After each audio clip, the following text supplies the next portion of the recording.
Hi, my name is Andrade. I am a senior at Northfield High School, and my question for the Secretary of State was, every year there's a great number of undocumented students who graduate from high school.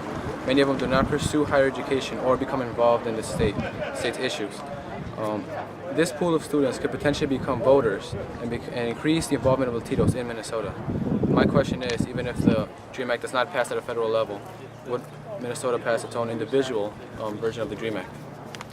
And I think this is a very important question because there's many Latinos in Minnesota who want to be involved in the issues that are going on in the state, but they really don't have much of a voice because they can't vote, so they really can't do much about it.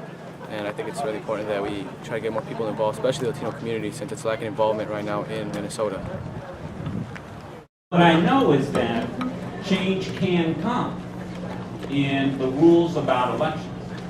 Right now, the rules are set so you must be a citizen, and that rule has some places in the country that have changed that on some local elections, but it's never been a real discussion in Minnesota.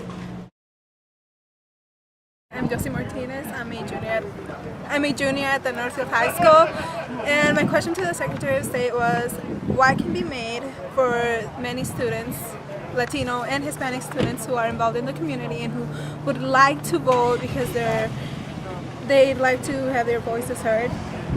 And he said that that right now they're really not doing anything like that. Anything like that is not going on. But that question was important for me because I think it's important for those Hispanic and Latino students to have their voices be heard by voting, and they feel vulnerable because they can't do it.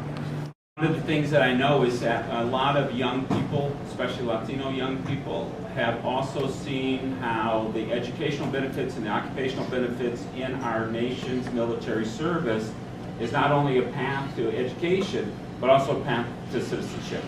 And so I do think there's a broader vision going on right now, and there's an especially dedicated and I think very genuinely focused effort to expand the conversation into much bigger ways. And every once in a while, I mentioned that I brought the Declaration of Independence a few years ago, and when we have these big documents, we often do an immigration ceremony, with several hundred people receiving their naturalization papers.